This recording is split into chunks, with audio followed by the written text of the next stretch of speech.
தந்தவர். நாம் தொடர்ந்து செய்திக்கு ஆதாரமாய் ஒரு வசனத்தை வாசிக்கலாம். யோவான் எழுதின சுவிசேஷம் 5ஆம் அதிகாரம். யோவான் எழுதின சுவிசேஷம் அதன் 5ஆம் அதிகாரம் அதன் 35வது வசனத்தை வாசிக்கலாமா? யோவான் எழுதின சுவிசேஷம் 5ஆம் அதிகாரம் அதன் 35வது வசனம். அவன் எரிந்து பிரகாசிக்கிற விளக்காயிருந்தான், நீங்களும் சில காலம் அவன் வெளிச்சத்திலே கலிகூற மனதாயிருந்தீர்கள். ஆமென். ஜெபிக்கலாமா? யாவரும் கண்களை மூடி தேவ சமூகத்துக்கு நேராக. அன்பின் பரலோக பிதாவே, இயேசுவின் நாமத்தில் ஜெபிக்கிறோம். இதோ இந்த வார்த்தைக்காக நன்றி. வார்த்தை உம்முடையது, ஜனங்கள் உம்முடையவர்கள். உம்முடைய ஜனங்களுக்கு ஏற்ற வார்த்தைகளை தேவன் கொடுத்து நடத்துங்கப்பா. இருதயங்கள் பலனடையட்டும், ஆத்துமா உயிர்ப்பிக்கப்படட்டும், சபை மறுரூபம் அடையட்டும். இயேசுவின் நாமத்தில் பிதாவே, அல்லேலூயா. ஆமென். எல்லோரும் சேர்ந்து, எல்லோருடைய கரத்திலும் வேதாகமம் இருக்கிறது, அதை கொஞ்சம் எடுத்துக்கொள்ளுங்கள். புதிய ஏற்பாட்டில் பக்கம் 132, புதிய ஏற்பாட்டில் பக்கம் 132, யோவான் எழுதின சுவிசேஷம் 5ஆம் அதிகாரம் அதன் 34வது வசனத்தை எல்லோரும் சேர்ந்து ஒரே குரலாய் வாசிக்கலாமா? அவன் எரிந்து பிரகாசிக்கிற விளக்காயிருந்தான், நீங்களும் சில காலம் அவன் வெளிச்சத்திலே கலிகூற மனதாயிருந்தீர்கள். ஸ்தோத்திரம். அல்லேலூயா. வேதம் ஒரு வார்த்தை அழகா சொல்லுகிறது. அவன் எரிந்து பிரகாசிக்கிற விளக்காய் இருந்தான். யார் அது? யோவான் ஸ்நானகன். யோவான் சீஷன் கிடையாது. சகரியாவுக்கும் எலிசபெத்துக்கும் பிறந்ததான யோவான் ஸ்நானகனை குறித்து இங்கு சொல்லப்பட்ட வார்த்தை தான், அவன் எரிந்து பிரகாசிக்கிற விளக்காய் இருந்தான். இந்த வார்த்தையை யார் சொல்றாங்கன்னு தெரியுமா? இயேசு கிறிஸ்து சொல்லக்கூடிய சாட்சி என்னவென்றால், இயேசு கிறிஸ்து தனக்கு முன்பாக வாழ்ந்து கொண்டிருக்கிறதான ஒரு நபருக்கு, தனக்கு சமகாலத்தில் வாழ்ந்த ஒரு நபருக்கு அவர் கொடுக்கிற ஒரு சாட்சி என்னவென்றால், அவன் எரிந்து பிரகாசிக்கிற விளக்கு. அவன் எரிந்து பிரகாசிக்கிற விளக்கு. இதை யாருக்கு சொல்றார்? தம்மோடு இருந்த சீஷர்களுக்கு. இயேசு தம்முடைய சீஷர்களுக்கு சொல்லக்கூடிய வார்த்தை, யோவான் ஸ்நானகன் எப்படிப்பட்டவனாய் வாழ்ந்தான் என்றான், அவன் எரிந்து பிரகாசிக்கிற விளக்காய் இருந்தான் என்று யோவானை குறித்து இயேசு கிறிஸ்து தம்முடைய சீஷர்களுக்கு சாட்சி கொடுக்கிறதான வார்த்தை தான் இந்த வார்த்தை. அப்ப யாருடைய வாயிலிருந்து ஒருவருடைய சாட்சியினுடைய வார்த்தை பிறந்திருக்குன்னா, இயேசு கிறிஸ்துனுடைய வாயிலிருந்து ஒரு வார்த்தை பிறந்திருக்கு, ஒரு நபரை குறித்து. அவன் எரிந்து பிரகாசிக்கிற விளக்கு. அவன் எரிந்து பிரகாசிக்கிற விளக்கு. அப்ப நம்முடைய வாழ்க்கை இன்றைக்கு எப்படிப்பட்டதா இருக்கு என்பதையும், நாம் எப்படிப்பட்டவர்களாக இருக்க வேண்டும் என்பதையும் குறித்து நாம் தியானிக்க போகிறோம். இந்த தியானத்துக்கான ஒரு வார்த்தை என்னவென்றால், எரிந்து பிரகாசிக்கிற விளக்கு. எரிந்து பிரகாசிக்கிற விளக்கு. நமக்கு விளக்க குறித்து நல்லா தெரியும், பிரகாசத்தை குறிச்சும் நல்லா தெரியும், எரிய வைக்கிறத குறிச்சும் நல்லா தெரியும். அப்போ ஒரு வெளிச்சம், ஒரு இடம் மாறணும் அப்படின்னா, ஒரு இடம் மாறணும். இந்த மூணையும் நம்ம எப்போ செய்வோம்? விளக்கை எடுத்து திரி வைத்து எண்ணெய் ஊற்றி அதில் எப்போ நம்ம நெருப்பு பொருத்துவோம்? எப்போ பொருத்துவோம்? அதை ஒரு விளக்கை எப்போ நம்ம பொருத்துவோம்?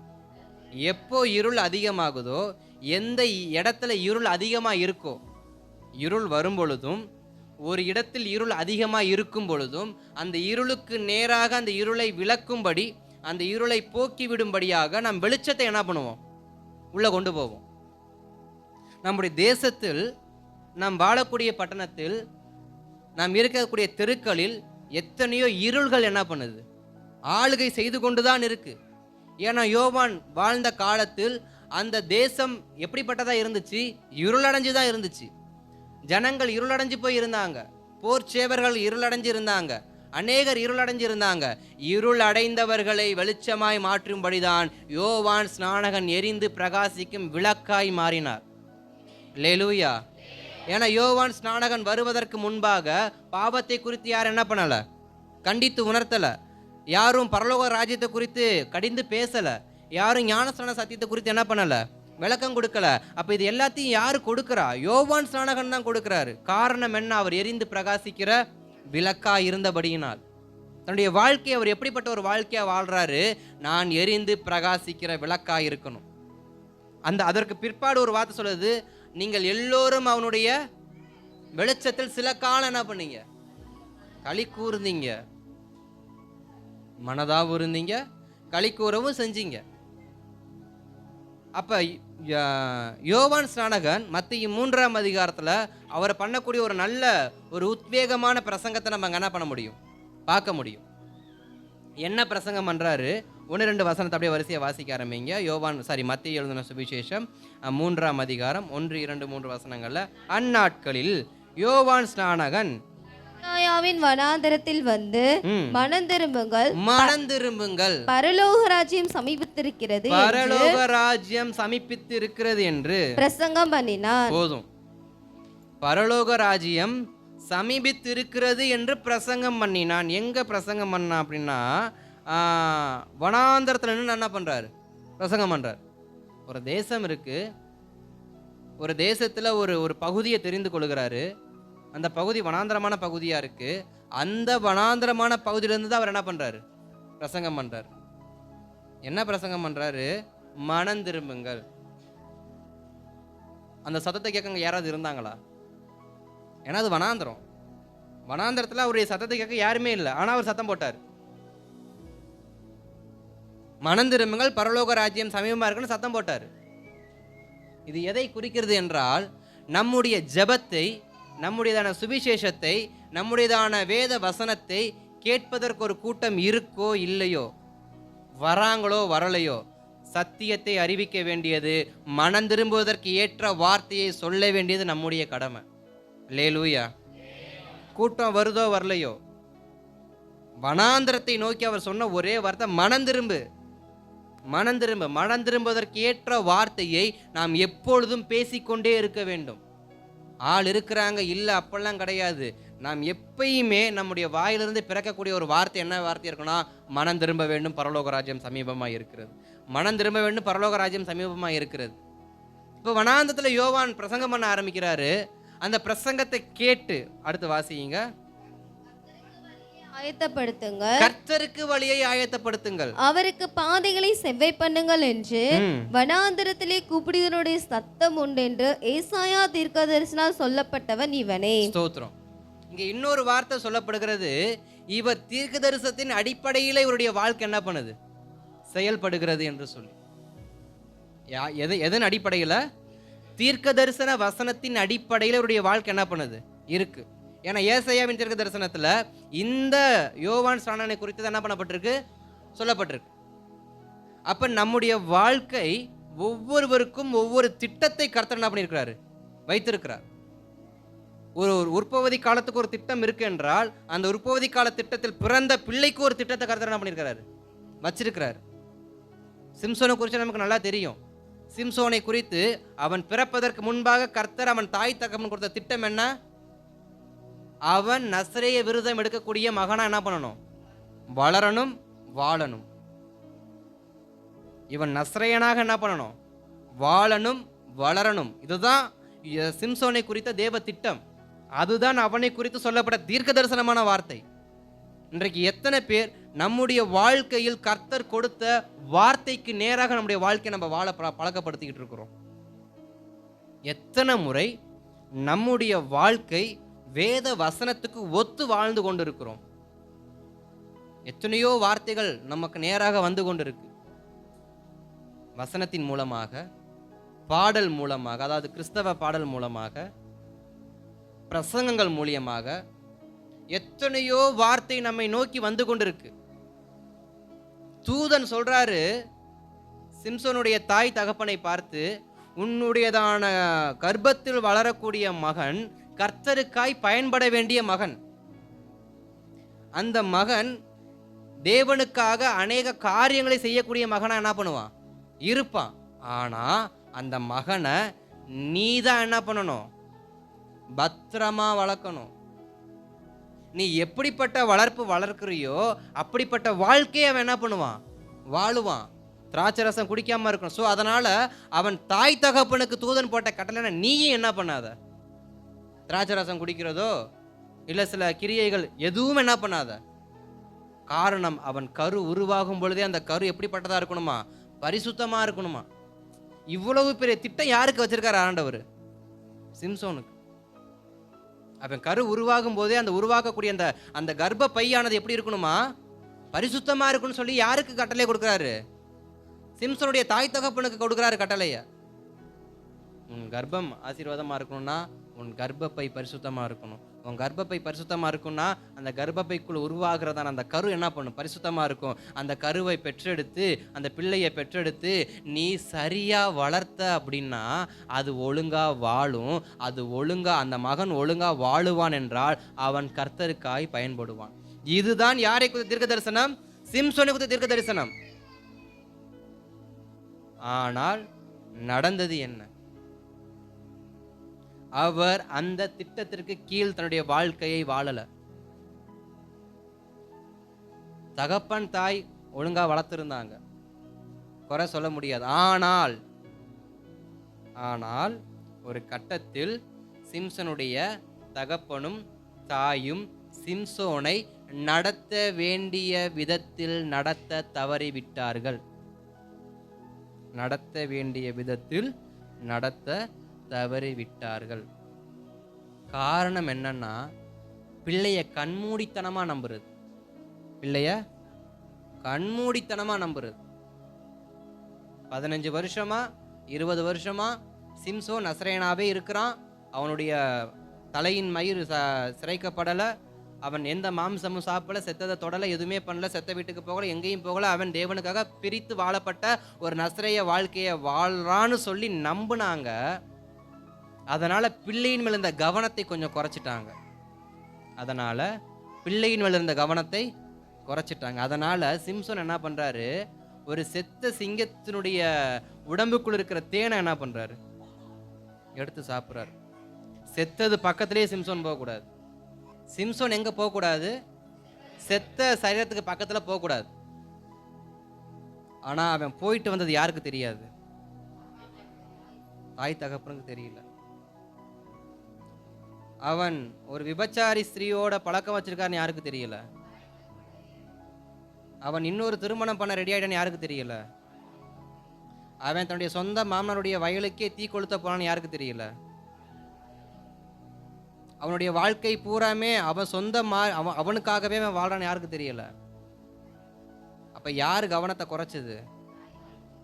பிள்ளைகள் எத்தனை வயதுள்ளவர்களாய் வளர்ந்தாலும் கவனிக்க வேண்டியவர்கள் அவர்களை கவனித்தே ஆக வேண்டும். ஏன்னா தீர்க்கதரிசன வார்த்தையை பெற்றுக்கொண்டது யாரு? தாய் தகப்பனா தீர்க்கதரிசனம் கொடுக்கப்பட்டிருக்கு. பிள்ளைய குறித்த திட்டம் யாரு கொடுக்கப்பனா? தகப்பன் தாய்க்கு தான் கொடுக்கப்பட்டிருக்கு. அதே போலதான் சகரியாவுக்கும் எலிசபெத்துக்கும் இதே வார்த்தையை கர்த்தர் கொடுத்தாரு. இதை விட ஒரு வார்த்தை சொல்லப்பட்டுருச்சுன்னா, யோவான் ஸ்நானகனை அவன் தாயாகிய எலிசபெத்தின் வயிற்றுக்குள் இருக்கும் பொழுதே அவன் பரிசுத்த ஆவியால் நிரப்பப்பட்டவனாய் காணப்பட்டார். எங்க இருக்கிறப்ப? வயிற்றுக்குள். அந்த அந்த அந்த கரு முழுசா வளர்ந்துச்சான்னு கூட தெரியல. வளருவதற்கு முன்பாகவே அபிஷேகம் என்ன பண்ணப்படுது? கொடுக்கப்படுகிறது. அபிஷேகம் கொடுக்கப்பட்ட, அபிஷேகம் பெற்றுக்கொண்டதான யோவான் ஸ்நானகன் தன் வாழ்க்கையை சரியாக என்ன பண்ணார்? வாழ்ந்தார். அதனாலதான் தீர்க்க தரிசனம் நிறைவேறியற்று என்று யார் சொல்றாங்க? ஏசாயாவின் தீர்க்க தரிசனத்தை எழுதப்பட்டது இவன் தான் என்று மத்தேயு என்ன பண்றாரு? குறிப்பிடுகிறார். நம்முடைய வாழ்க்கையில் தேவ திட்டங்கள் நிறைவேற வேண்டும் என்றால் திட்டத்தின்படி நம்முடைய வாழ்க்கையை சரியாய் வாழ வேண்டும். நமக்கு கிருபை இருக்கு என்பதற்காக, நமக்கு அபிஷேகம் இருக்கு என்பதற்காக, நமக்கு எல்லாம் தெரியும் என்பதற்காக நாம் நம்முடைய வாழ்க்கையை நம் போக்கில் என்ன பண்ணக்கூடாது. வாழ்ந்தால் சிம்சோனுக்கானது நிலைமை தான் என்ன பண்ணும். 2 பேருமே தாயின் கர்ப்பத்தில் உருவாவதற்கு முன்பாகவே முன்குறிக்கப்பட்டவர்கள், தேவ திட்டங்களை பெற்றுக்கொண்டவர்கள், தேவனுக்கு எப்படிப்பட்ட வாழ்க்கையை வாழ வேண்டும் என்ற அறிகுறியை பெற்றுக்கொண்டவர்கள் தான். ஆனால் சிம்சோனுடைய வாழ்க்கை அவதூறாய் மாறியது. யோவான் ஸ்நானகனுடைய வாழ்க்கை இயேசு கிறிஸ்துவின் வாயிலிருந்து இவன் எரிந்து பிரகாசிக்கிற விளக்கு என்கிற சாட்சியை என்ன பண்ணுது? கொண்டு வரக்கூடியது. நம்முடைய வாழ்க்கையானது எப்படிப்பட்ட வாழ்க்கையா இருக்க வேண்டும் என்பதற்கு இந்த இருவருமே நல்ல உதாரணம். 10 நாள், ஒரு 10 வருஷம், ஒரு 5 வருஷம் கிறிஸ்துவுக்காக உண்மையா வாழ்ந்துட்டு காலம் முழுக்க அந்த வார்த்தையை சொல்லக்கூடாது, வேண்டாம். அப்படிப்பட்ட பரதேசி வாழ்க்கையை வாழ்றதுக்கு என்ன பண்ணலாம்? வாழாமே இருக்கலாம். ரசிக்கப்பட்ட 5 வருஷம் 2 வருஷம் 3 வருஷம் பார்த்தா அவங்கள போல பக்திமான் யாருமே இருக்க முடியாது. சிம்சோன் அப்படிதான் இருந்தான். அவனுடையதான செயல்களை பார்த்து எல்லாரும் பிரமிச்சு போனாங்க. ச்சே, இவன் தாப்பான்னு. ஆனா நாள் கடந்து போகுது. 1 வருஷம் 2 வருஷம் 3 வருஷம், ஒரு சில வருஷங்கள் கடந்ததுக்கு பிற்பாடு தனக்கு கொடுத்த தேவ கிருபையை அவன் தனக்காய் பயன்படுத்தி கொள்ள ஆரம்பிச்சு, அதுக்கப்புறம் அவன் வாழ்ந்த வாழ்க்கை தான் இப்படிப்பட்ட அவதூறான ஒரு கேவலமான வாழ்க்கை. தேவ திட்டம் ஒன்று, அவன் வாழ்ந்த விதம் ஒன்று. கவனிக்க தவறிய பெற்றோரும் ஒரு புறம். அப்ப ஒரு குடும்பம் கர்த்தருடைய வார்த்தையை பெற்றுக்கொண்டு வார்த்தைக்கு கீழ்ப்படியலனா அந்த குடும்பம் எதற்காக உபவாசிக்கணும், அந்த குடும்பம் எதற்காக ஜெபிக்கணும்? இதுக்கு நம்ம ஜெபிக்கிறோம். நான் உங்களை குற்றப்படுத்தும்படி அந்த வார்த்தையை நான் சொல்லலை, ஏவப்பட்டபடினால் சொல்கிறேன். உபவாசிக்கிற நாம், ஜெபிக்கிற நாம், ஜெபத்திற்கு உண்மையான வாழ்க்கையை வாழ்கிறோமா? ஜெபிக்கிற ஜெபத்துக்கு உண்மையான வாழ்க்கை நம்மகிட்ட இருக்கா? உண்மையான வாழ்க்கை வாழாமல் எதுக்கு ஜெபம் பண்ணணும்? எதுக்கு ஒப்பு கொடுக்கணும்? எதுக்கு பொருத்தனை பண்ணணும்? எதுக்கு உபவாசிக்கணும்? எதுக்கு உடம்ப வருத்தணும்? உண்மையான வாழ்க்கை வாழ முடியாம தேவ சபையில் உபவாசி என்னங்க பிரயோஜனம்? வார்த்தையை பெற்றுக்கொண்டு என்னங்க பிரயோஜனம்? யாருக்குங்க அது பிரயோஜனம்? ஒருத்தருக்கும் பிரயோஜனம் கிடையாது. தேசத்துக்கும் பிரயோஜனம் இல்லை, குடும்பத்துக்கும் பிரயோஜனம் இல்லை, அவனுக்கு அவனே பிரயோஜனம் இல்லை. ஆனா யோவான் ஸ்நானகன் அப்படி இல்லை. யார் அப்படி இல்லை? யோவான் ஸ்நானகன் அப்படி இல்லை. சரியான வாழ்க்கையை அவர் வாழ்ந்தார்.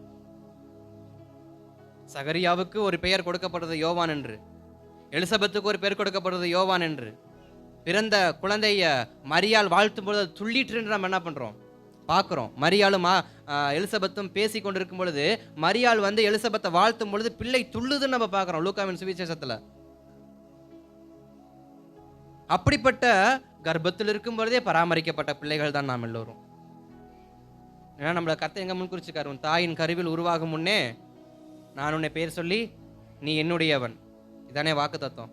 இது எல்லாருக்குமே உண்டு. எந்த சிசு கருவலை பிறக்குதோ அந்த கரு எல்லாமே கர்த்தருக்கு சொந்தமானது. அத்தனையும் கர்த்தருக்கு சொந்தமானது. அப்படிப்பட்ட வார்த்தை தான் வருகிறது யோவான் ஸ்நானகனுக்கு. அவர் உள்ள இருக்கும் பொழுதே வாழ்த்துதல் பெற்று அந்த சத்தத்தை கேட்டு துள்றாரு. அவர் கருவில் இருக்கும் பொழுதே அபிஷேகத்தால் நிரப்பப்படுகிறாரு, பரிசுத்தமாக்கப்படுறாரு, பரிசுத்தால் நிரப்பப்படுறாரு. வெளியே குழந்தையாக 8ஆம் நாளில் செய்ய வேண்டியதான எல்லா சகல நிறைவேறின பின்பு சகரியாவும் எலிசபெத்தும் அவரை எப்படி வளர்த்தார்கள் என்றதான அந்த ஸ்தோத்திர ஸ்டேட்மெண்ட் என்ன பண்ண முடியாது, பார்க்க முடியாது.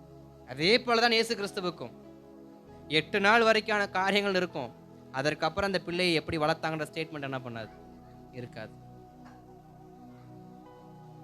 ஒருவருடைய வாழ்க்கை மறைக்கப்படும் என்றால் அவர்கள் நம் கர்த்தருக்குள் என்ன பண்ணணும், மறைந்து வாழ ஆரம்பிக்கணும்.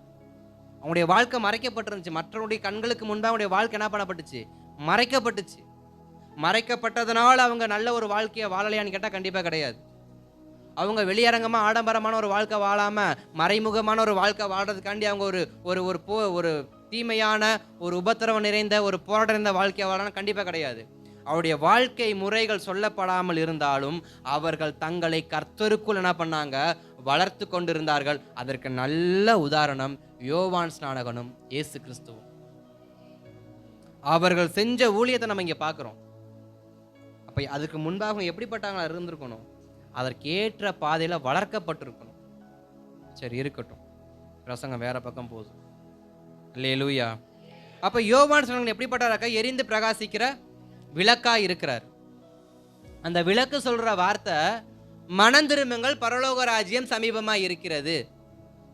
மனந்திரும்புங்கள் பரலோக ராஜ்யம் சமீபமா இருக்கிறது. இந்த சத்தத்தை கேட்டு அநேக ஜனங்கள் வராங்க. சத்தத்தை கேட்டு வாசிங்க 5, 6, 7.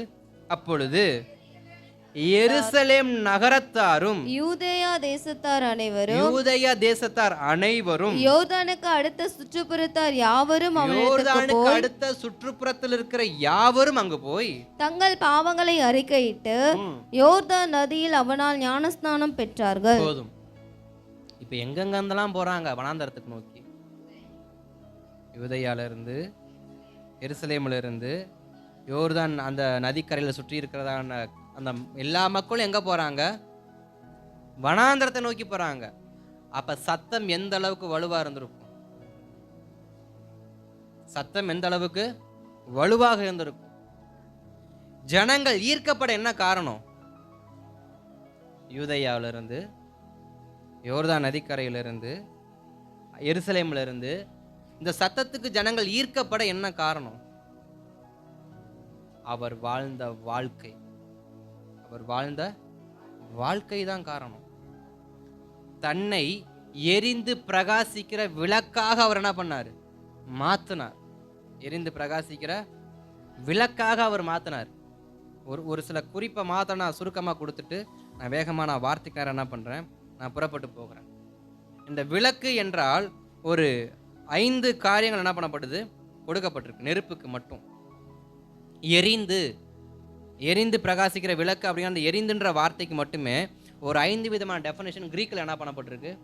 கொடுக்கப்பட்டிருக்கு. கிரேக்க மொழியில் எரிந்து அப்படிங்கிற வார்த்தைக்கு ஒரு 5 காரியம் உண்டு. அதில் ஒன்று கமினோன். கமினோன் அப்படின்னா நெருப்பால் சேதமடைதல். எரிந்து அப்படின்னா கிரேக்கில் ஒரு வார்த்தை கமினோன்ற வார்த்தை கொடுக்கறது. இந்த கமினோன்ற வார்த்தைக்கு தமிழ் மொழிபெயர்ப்பு என்னன்னா நெருப்பால் சேதமடையப்படுதல். நெருப்பால் சேதமடையப்படுதல். இரண்டாவது வார்த்தை காட். காட் அப்படின்னா சுட்டெரிக்கப்பட்டவன்.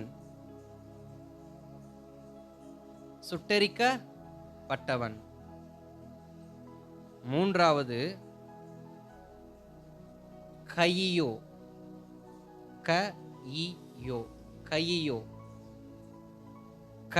அப்படின்னா தீ வைப்பது.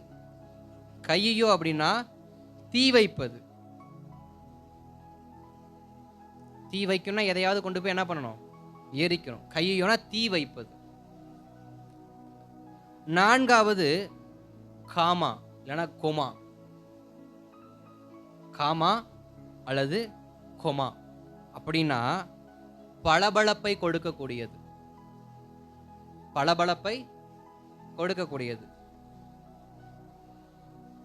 ஐந்தாவது கெய்கோமை.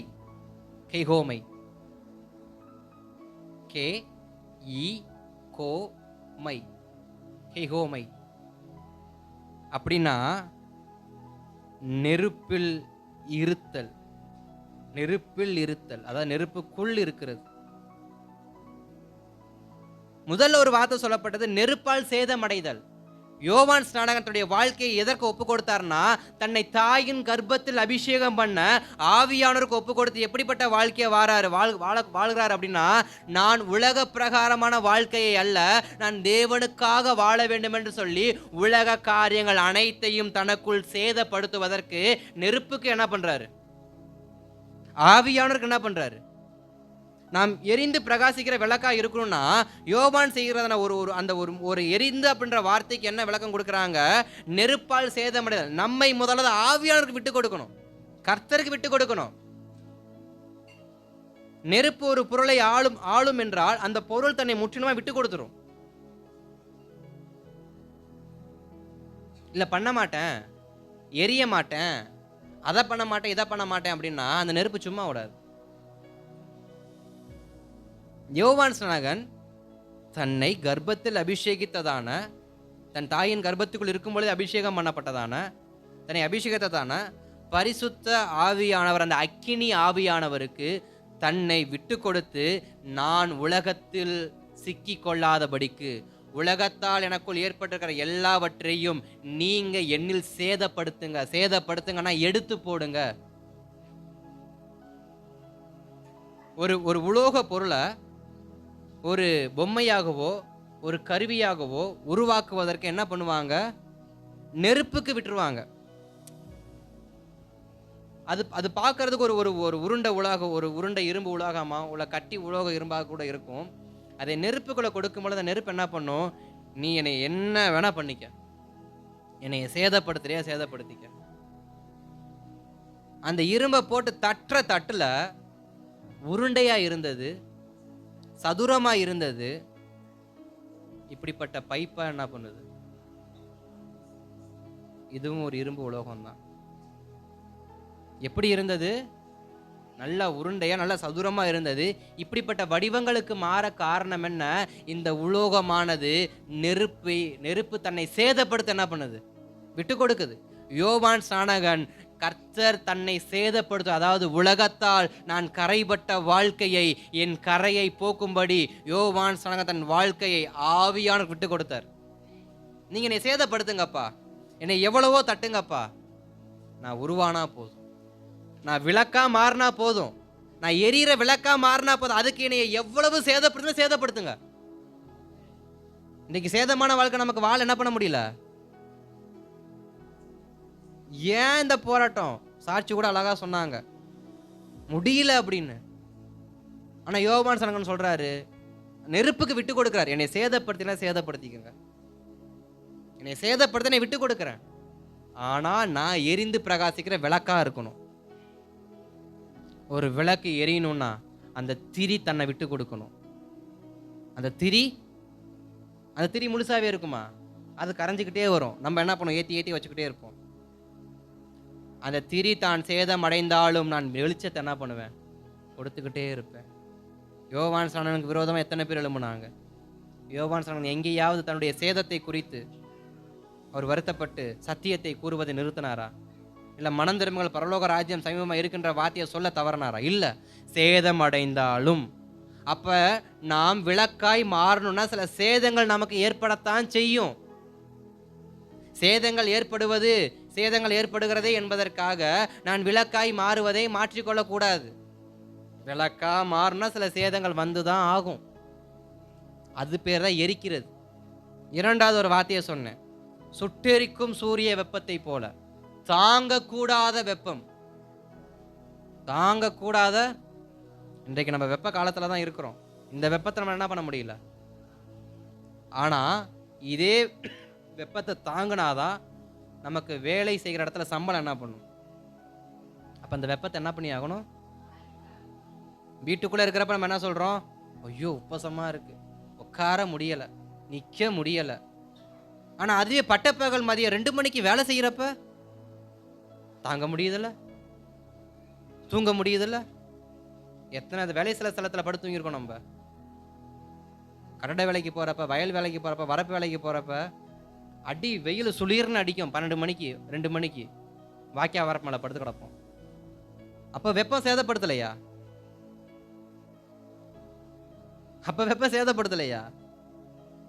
காரணம் என்ன? ஒன்றை நான் பெற்றுக்கொள்ள வேண்டும் என்றால் என்னை சுட்டெரிக்க நான் ஒப்பு கொடுத்து தான் ஆக வேண்டும். நான் எரிந்து பிரகாசிக்கிற விளக்காய் மாற வேண்டும் என்றால் என்னை வெப்பத்திற்கு நான் ஒப்பு கொடுத்து தான் ஆக வேண்டும். அது என்னை சுட்டெரித்தாலும் பரவாயில்லை, தாங்கக்கூடாத அளவுக்கு பாரத்தை என் மேல் போட்டாலும் பரவாயில்ல. அப்ப எரியறதுனா சும்மா கொளுத்தி விட்டா எரியறது கிடையாது. அந்த நெருப்புடைய அந்த உஷ்ணத்தை, அந்த சுட்டெரிக்கிறத யோவான் ஏற்றுக்கொள்கிறாரு. எவ்வளவு செய்ய முடியுமோ செய்யுங்க ஆண்டவரே, நான் ஏற்றுக்கொள்கிறேன். தாங்கக்கூடாததுதான் நான் தாங்குறேன், பரவாயில்ல நான் தாங்கிக்கிறேன். இதன் மத்தியில் நான் விளக்கா இருப்பேன்னா நான் தாங்கிக்கிறேன். நான் மற்றவங்களுக்கு நிழல் கொடுக்கிற விளக்கா இருப்பேன்னா நான் பரவாயில்ல தாங்கிக்கிறேன், நான் ஏற்றுக்கொள்கிறேன். அப்ப வெப்பத்தை, சுட்டெரிக்கிற வெப்பத்தை தாங்கக்கூடாத நம்ம தாங்கினா நம்முடைய வாழ்க்கை வெளிச்சமா என்ன பண்ணும்? யோவான் எவ்வளவோ காரியத்தை தாங்கியிருப்பாரு போல இருக்கு. அதனாலேயே கர்த்தருடைய வாழ்க்கையை வெளிச்சமா என்ன பண்ணியிருக்காரு? மாத்திட்டார்.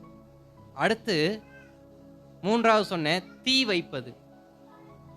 கையோ தீ வைப்பது. யாருமே அழிஞ்சு போக நம்மளை விட்டு கொடுக்க மாட்டோம். நம்மளுடைய வாழ்க்கைய ஒரு விஷயம் கொளுத்தி போடுதுன்னா அதை நம்ம என்ன பண்ண மாட்டோம்? ஏத்துக்க மாட்டோம். ஆனா யோவான் ஸ்நானகன் சொல்றாரு, என்னை எரிக்க நான் ஒப்பு கொடுக்கிறேன், என் மேல தீ வைங்க, தீ வைங்க அப்படின்னா உங்க திட்டத்தை என் மேல வைங்க, உங்க திட்டத்தை என் மேல வைங்க, நான் எரியிறேன். எல்லோரும் விளக்க ஏன் கொளுத்துறோம்? வெளிச்சம் வரணும்னு தான் கொளுத்துறோம். அப்ப யோவான் சொல்றாரு, தேவனே நான் வெளிச்சமுடையவனா இருக்க என் மேல நெருப்ப வைங்க. ஏசாயா தானே சொல்றாரு, ஒருவனை தேடினேன் ஒருவனையும் காணேன் என்று சொல்றப்ப இவர் சொல்றாரு, நான் இருக்கு, என்னை அனுப்பும். என்ன சொல்றாரு? என்னை அனுப்பும், நான் போகிறேன். நாம் விளக்கா மாறணும்னா ஆயத்தமா இருக்கணும், எல்லாத்துக்கும் ஆயத்தமா இருக்கணும், எல்லாத்துக்கும். அப்படி சொன்னதுக்கு அப்புறமா ஏசாயா ஆண்டவர் சும்மா விட்டாரா? ஒரு அக்கினியை அவன் நாவல் என்ன பண்ணார்? போட்டார். அதற்கு அப்புறமா தான் அவர் பயன்பட ஆரம்பிச்சார். அப்ப நம்முடைய வாழ்க்கை பயனுள்ள வாழ்க்கையா மாறணும்னா நம்ம தீ வைக்க நம்ம விட்டு கொடுக்கணும், நம்ம நெருப்பை கர்த்தர் போட விட்டு கொடுக்கணும். ஏசாயா நாவல தொட்ட அக்கினி, அவர் சொல்ற முதல் வார்த்தை அவருடைய பாவ அறிக்கையை விட்டு கொடுத்துட்டு அதற்கு அப்புறம் அவர் பேசினாரு பாருங்க தீர்க்க தரிசனங்களை தேசங்களுக்கு. யோவானை குறித்து யார் தான் சொல்லியிருக்காரு? ஏசாயா தான் தீர்க்க தரிசனம் சொன்னார். எனக்கு அப்படித்தானே போட்டிருக்கு. ஏசாயா தீர்க்க தரிசனம் சொல்லப்பட்ட மனுஷன் இவன் தான். எத்தனை நாட்களுக்கு பிற்பாடு பிறக்கக்கூடிய யோவானை குறித்து ஏசாயா தீர்க்க தரிசனம் சொல்லியிருக்காரு. காரணம் என்ன? அவர் மேல் வைக்கப்பட்ட நெருப்பு. விட்டு கொடுக்கணும். எரிய என்ன பண்ணணும்? விட்டு கொடுக்கணும். ஏற்றுக்கொள்ளணும். தேவ திட்டத்தை ஏற்றுக்கொள்ளணும். இன்னைக்கு தேவ திட்டம் நமக்கு நேரம் ஒன்று வரும், ஆனா திட்டங்களை நம்ம என்ன பண்ண மாட்டோம்? செயல்படுத்த மாட்டோம். எவ்வளவு சொன்னாலும் செய்ய மாட்டோம். பரவாயில்ல ஆண்டவரே, இன்னும் கொஞ்ச நாள் போகட்டும், இன்னும் கொஞ்ச நாள் போகட்டும், இன்னும் கொஞ்ச நாள் போகட்டும். இல்லை இல்லை, திட்டத்திற்கு நம்மை விட்டு கொடுக்க வேண்டும், திட்டங்களுக்கு நம்மை விட்டு கொடுக்க வேண்டும். நான்காவது பளபளப்பு. யார் ஒருவர் கர்த்தருக்காக அதிக பிரயாசப்பட்டு எரிய ஆரம்பிக்கிறாங்களோ அந்த நெருப்பை பார்க்க எப்படி இருக்கும்? இருள் அடைஞ்சு போய் இருக்குமா? பார்க்க அசிங்கமா இருக்குமா? என்னதான் அது நெருப்பா இருந்தாலும் பார்க்க அது எப்படி இருக்கும்? பளபளப்பா இருக்கும். எப்படி இருக்கும்? பார்க்க நல்லா இருக்கும். தூரத்துலேருந்து ரசிப்பதற்கு அது என்ன பண்ணும்? நல்லா இருக்கும். பக்கத்தில் போனால் தான் அனல் அடிச்சிடும். ஆனால் தூரத்துலேருந்து அது எரியறதை பார்க்குறப்ப அவ்வளோ அழகா இருக்கும். யாருடைய வாழ்க்கை கர்த்தருக்கு விட்டு கொடுத்து எரிவதற்கு விட்டு கொடு, அவர்களுடைய வாழ்க்கையை கர்த்தர் பளபளப்பா என்ன பண்ணுவார்? யாருடைய வாழ்க்கை எரிக்க ஒப்பு கொடுக்கிறோமோ, யார் நம்மளை ஆவியானவருக்கு விட்டு கொடுக்கிறோமோ அவர்கள் வாழ்க்கை பளபளப்பாய் கர்த்தர் என்ன பண்ணுவார்? பளபளப்பாய் மாட்டுவான். டிங்கரிங் பெயிண்டிங்லாம் அடிக்க மாட்டார். யோவான் ஸ்நானகனை போல பயன்படுத்த ஆரம்பிப்பார். ஏன்னா இன்னைக்கு பளபளக்கிறது உட்காந்து என்ன பண்ணுவோம்? வர வர தேய்ப்போம், கழுவுவோம். எத்தனையோ கெமிக்கல் இன்னைக்கு வந்துருச்சு, அதெல்லாம் ஊற்றி என்ன பண்ணுவோம்? பளபளப்பாக்குவோம். முகத்தை பளபளப்பாக்கிறதுக்கு எவ்வளவோ காரியம் என்ன பண்ணுறோம்? செய்கிறோம். வஸ்திரத்தை பளபளப்பாக்கிறதுக்கு எவ்வளவோ காரியம் செய்கிறோம். இப்போ பளபளப்பாக்கிறதுக்கு எவ்வளவோ நம்ம என்ன பண்ண பிரயாசப்பட்டுக்கிட்டு தான் இருக்கிறோம். ஆனால் ஆவி பளபளப்பாக்கிறதுக்கு என்ன பண்ணுறதில்ல. எதுதான் பளபளப்பாகணும்? நமக்குள் இருக்கிற உள்ளான மனுஷன் பளபளப்பாக இருக்க வேண்டியணும். ஆனால் அவன் பளபளப்பாய் ஆகாமல் நம் வீடு பளபளப்பாக இருக்கு, நம் வஸ்திரங்கள் பளபளப்பாக இருக்கு, நாம் அணிந்திருக்கிற நகைகள் பளபளப்பாக இருக்கு, ஜொலிக்குது. எல்லாம் தங்கமா ஜொலிக்குது, தங்கமா இருக்க போய் ஜொலிக்குது. ஆனா எது பளபளப்பா இருக்கணும்? உள்ளான மனிதன். எது பளபளப்பா இருக்கணும்? இது பளபளப்பாகாம வெள்ளைச்சட்டை போட்டா என்ன, வெள்ளை பேண்ட் போட்டா என்ன, வெள்ளை புடவை கட்டினா என்ன, எதை உடுத்தி வந்தா என்ன?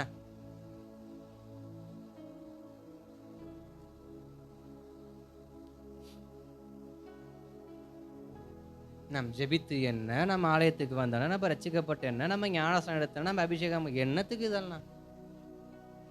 அந்த அந்த பளபளப்பு நமக்குள்ள என்ன வரலையே, அந்த மாற்றம் வரலையே. என்ன வரல? மாற்றம் வரலையே. இந்த கிரானைட் கல் பார்த்துருக்கீங்களா? கிரானைட் கல் அது வெட்டி எடுக்கிறப்ப பார்க்க அந்த அளவுக்கு பயன்படுத்தக்கூடிய தக்க அளவுக்கு அது இருக்காது. அந்த கல்லானது வெட்டி எடுக்க, அந்த மலையில வெட்டி எடுக்கிறப்ப அது பார்க்கறதுக்கு ஒரு ஒரு ஃபுல் ஷேப்ல என்ன பண்ணாது? இருக்காது. அது பார்க்க ஷைனிங்காக என்ன பண்ணாது, பளபளப்பாக இருக்காது. அதை வெட்டி எடுத்து பற்றைக்கு கொண்டு வந்து 2 இழுப்பாங்க. அதற்கப்புறம் பார்த்தா அது ஷைனிங்காக மாறிடும். மலை மேல் இருக்கிறப்ப மாற்றம் இல்லாததாய் அகோரமாக இருந்த கல் இப்போ பற்றைக்கு வந்தோடனே பளபளப்பான ஒரு மறுரூபத்தை என்ன பண்ணுது? இப்போ பளபளப்பு நம்முடைய வாழ்க்கையின் ஒரு மாற்றத்தை என்ன பண்ணுது? குறிக்கக்கூடியதாக இருக்கு. யோவான் தன்னை எரிக்க ஒப்பு கொடுக்க காரணம் தன்னுடைய வாழ்க்கையின் மறுரூபத்துக்காக. அந்த மறுரூபம் என்னன்னா பளபளப்பு, தோற்றத்தை மாற்றக்கூடியது, சுபாவத்தை மாற்றக்கூடியது, உள்ளான மனுஷனை மாற்றக்கூடியது. நமக்குள் எது அதிகமாய் நம்மை கிரியை செய்து நம்மளை பலவீனப்படுத்துதோ அதில் ஒரு பளபளப்பு, அதில் ஒரு மாற்றம் கொண்டு வரணும். யோவான் ஸ்நானகன் தன் வாழ்க்கைக்கு நல்ல மாற்றத்தை அவர் என்ன பண்ணார்? கொடுத்து வைத்திருந்தார். நமக்கும் ரட்சிப்பை கொடுத்த வருஷங்கள் ஆயிருச்சு. இந்த ஸ்நானகனை போல நம்முடைய வாழ்க்கை எந்த அளவுக்கு பளபளப்பா இருக்குன்னு கேட்டா நம்ம கண்டிப்பா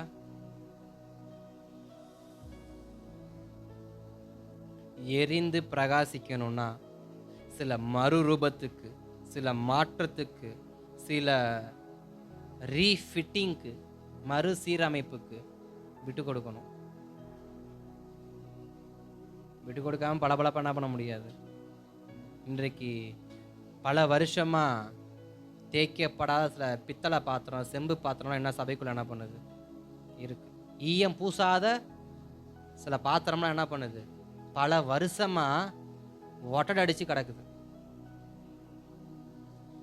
ஒட்டடடிச்சு பரன் மேல கமுத்து வச்சது போல சும்மாவே இருக்கு சில பாத்திரம். அந்த பாத்திரம்லாம் எப்படி இருக்கு? சும்மாவே இருக்கு. அதை ஏன் வாங்கினாங்களே தெரில. நம்ம வீட்டிலலாம் இருக்குமே, உண்மையை தானே சொல்றேன், நம்ம வீட்டில் இருக்குல்ல, ஆணு வாயை பழந்து வாங்கி அடிக்க வச்சிருவோம். வாங்கின காசு வேஸ்ட்டு, இடம் வேஸ்ட்டு, எல்லாம் வேஸ்ட். நாமளும் கர்த்தருக்கு அப்படித்தான். ரட்சிப்பு கொடுத்தது எதுக்கு? அபிஷேகம் கொடுத்தது எதுக்கு? ரத்தத்தை சிந்தினது எதுக்கு? விலைக்கிரயமா கொடுத்தது எதுக்கு? சும்மா இருக்கிறதுக்கா? கமுத்து போட்டு வைக்கிறதுக்கா? எதுக்கு? பயன்படுவதற்கு. பயன்படுவதற்கு. எதை பயன்படுத்துவோம்? எது பளபளப்பா இருக்கோ அதான் எடுத்துட்டு வரோம். முதல்ல ஒரு கடைக்கு போறோம், ஒரு பாத்திர கடைக்கே போறோம்னு வச்சுக்கோங்க. ஒரே மாதிரி பாத்திரம் ஒரு 10-20 பாத்திரம் வச்சிருப்பாங்க. ஒரே மாதிரி பாத்திரம் ஒரு 10-20 பாத்திரம் வச்சிருப்பாங்க. கடைக்காரர் ஒரு பாத்திரத்தை எடுத்து நம்ம கையில் கொடுப்பாரு. அந்த பாத்திரம் நம்ம சுற்றி முற்றி பார்ப்போம். பாத்திரம் நல்லா தான் இருக்கும், ஒரு நெளிவு சுழிவு இல்லாமல் நேர்த்தியாக மணைக்கப்பட்ட பாத்திரமா இருக்கும். ஆனால் பட் அந்த பாத்திரத்துல சில அந்த ஒட்டடை என்ன பண்ணும், ரொம்ப நாளாவது கமுத்து இருந்துறதுனால அதை நம்ம என்ன பண்ண மாட்டோம், தூசியாக இருக்குன்னு சொல்லிட்டு அண்ணே வேற பாத்திரம் தாங்கண்ணே, யோ இந்த பாத்திரக்கனே வந்துச்சு, பரவாயில்ல வேற பாத்திரம் கொடுங்கண்ணே, ஐ இப்படி பார்ப்பேன் நல்லா தானே இருக்குன்னு. பாத்திரம் நல்லா இருக்கு, பட் பாத்திரம் எப்படி இல்லை, பளபளப்பா இல்லை, அதனால வாங்கல. அதே தான் நமக்கும். நாம் பரலோகம் எடுத்துக்கொள்ள போனால் நம்ம பளபளப்பா இருக்கணும். ஆவியானவருக்கு, ஆண்டவருக்கு பளபளப்பான வாழ்க்கையை வாழ்ந்து பிரயோஜனமா இருந்தா இந்த பாத்திரத்தை அவர் எடுத்துட்டு போவார்.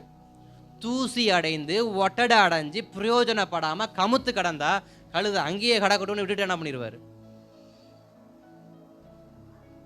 அப்ப எரியறதுனா சும்மா எரியறது இல்ல, நமக்குள்ள ஒரு மாற்றத்தை கொடுக்கணும், ஒரு மறுரூபத்தை காண்பிக்கணும், நமக்குள்ள ஒரு பளபளப்பு ஏற்படணும், அது மற்றவர்களை ஈர்க்கத்தக்கதா இருக்கணும். அதனாலதான் யோவானுடைய மனம் திரும்புங்கள் பரலோக ராஜ்யம் சமீபமாக இருக்கு என்றதான வார்த்தையை கேட்டு 3 தேசத்திலிருந்து 3 பகுதியில் இருந்த ஜனங்கள் ஈர்க்கப்பட்டு என்ன பண்ணாங்க. காரணம் என்ன? பளபளப்பு, சத்தத்தின் பளபளப்பு, வார்த்தை கர்ஜனையின் பளபளப்பு, அந்த வார்த்தைக்குள் இந்த ஜீவனின் பளபளப்பு, இதெல்லாம் சேர்ந்துதான் இழுத்து கொண்டு வந்துச்சு. அப்போ ஒரு விளக்கு எரியணும்னா, எரிந்து பிரகாசிக்கிற விளக்கா இருக்கணும்னா இவ்வளவு வாழ்க்கை வாழணுமா? இதுக்கு நான் எரியாமையே கூட என்ன பண்ணிடுவேன், இருந்துருவேன்னா சிம்சோன் போயிட்டார். யாரு போனது? சிம்சோன் போனது. இன்னும் ஒன்று இருக்கு, நான் முடிச்சிடுறேன்.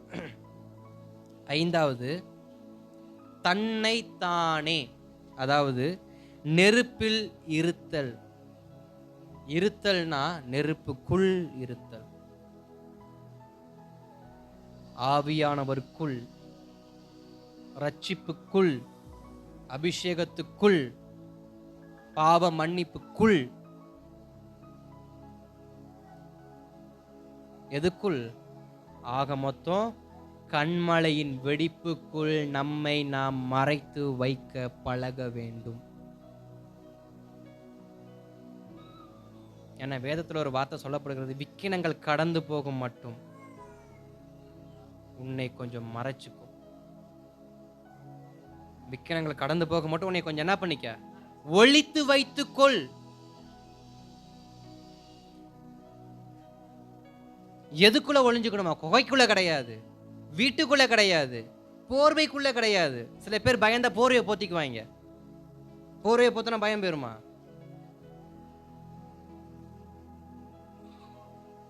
ரொம்ப பயந்த சின்ன பிள்ளைங்களாம் பார்த்தா போர்வை எடுத்து போச்சுட்டு அம்மா அம்மா பயமா இருக்குன்னு வாங்க பிள்ளைங்க. போர்வையை போத்தினா பயம் போகுமான்னு கேட்டால் நமக்கு தான் தெரியும். போர்வையை போத்தினா எப்பரா பயம் போகும்? நம்ம சிரிப்போம். இதே போல தான் நாமளும் நிறைய நேரத்தில் போர்வையை போல சில விஷயங்களை போர்த்தி கொண்டு நாம் மறைந்து கொண்டிருக்கிறோம் என்று நாம் ஏளனம் பண்ணி கொண்டிருக்கோம். நம்மை நாமே ஏளனப்படுத்தி கொண்டிருக்கோம். ஆனால் வேதம் சொல்லுது, நீ மறைய வேண்டிய இடம் இது இல்லை, கண்மலை. நீ மறைய வேண்டிய இடம் இது இல்லை, கண்மலையின் வெடிப்பு. நீ மறைய வேண்டிய இடம் இது இல்லை, அவருடைய தழும்புகளுக்குள், அவருடைய இரத்தத்துக்குள், அவருடைய சிலுவைக்குள், அவர் ரட்சிப்புக்குள், அவர் கொடுத்ததான பாவ மன்னிப்புக்குள். யார் ஒருவர் தன்னை மறைத்து வைத்துக் கொள்ள அந்த நெருப்புக்குள் இருக்க ஒப்புக்கொள்ளுகிறார்களோ அவர்கள் வாழ்க்கை எரிந்து பிரகாசிக்கிற விளக்காய் மாறும். நான் ரட்சிப்புக்குள்ள இருக்க மாட்டேன், நான் பாவ மன்னிப்புக்குள்ள இருக்க மாட்டேன், நான் விடுதலைக்குள்ள இருக்க மாட்டேன், நான் எதுக்குள்ளே இருக்க மாட்டேன். ஆனா பயன்படணும் அப்படின்னா சிறைக்கப்பட்டதான சிம்சோனை போலத்தான் என்ன பண்ணணும்? இருக்கணும். யார மாதிரி இருக்கணும்? அப்ப கர்த்தர் கொடுத்த வாழ்க்கையை ஒருவன் சரியாய் மறுரூபப்படுத்தி வாழவில்லை என்றால் வாழ்க்கை முழுவதும் நரகத்தை அவன் அனுபவிப்பது போல இருக்கும். உயிரோடு இருந்து 1000 எறும்புகள் அல்லது தேனீக்கள் இல்ல ஊசிகளை வைத்து குத்துவது போல வாழ்க்கை ஒவ்வொரு நாளும் மாறும். சிம்சோனுக்கு அப்படிதான் இருந்துச்சு. அவ்வளவு பலமுள்ளவனா இருந்தும் சரியான பிரயோஜனத்தை காண்பிக்காமல் இருந்தபடியினால் அவன் உயிரோடு இருந்தும் அவன் கண் பிடுங்கப்பட்டு, அவன் அவமானப்படுத்தப்பட்டு, அநேகருக்கு முன்பாக கேலி பொருளாய் வைக்கப்பட்டு, மாவரைக்க வைத்து வேடிக்கை பார்த்தாங்க. நம்முடைய வாழ்க்கை எப்படி மாறிடக்கூடாது? வேடிக்கையா மாறிடக்கூடாது. நம்முடைய வாழ்க்கை நமக்கே வேடிக்கையா மாறி, நம் எரிந்து பிரகாசிக்கிற விளக்கா கர்த்தர் என்ன பண்ணிருக்கிறாரு? வைத்திருக்கிறாரு. அப்ப இந்த எரிந்து பிரகாசிக்கிற விளக்கு எப்படிப்பட்ட விளக்கா இருக்கணும், எங்க இருக்கணும் அப்படிங்கிற சில வார்த்தையை மாத்திரம் நான் சுருக்கமா உங்களுக்கு சொல்லிட்டு நான் வார்த்தையை நிறைவு செய்ய விரும்புகிறேன். முதலாவது லேவியர் ராகமம் 24ஆம் அதிகாரம் 2வது வசனத்தை வாசிக்கலாமா? லேவியர் ராகமம் 24ஆம் அதிகாரம் அதன் 2வது வசனத்தை வாசிக்கலாமா? 24:2. குத்து விளக்கு எப்பொழுதும் எரிந்து கொண்டிருக்கும்படி அதற்காக இடித்து பிழிந்த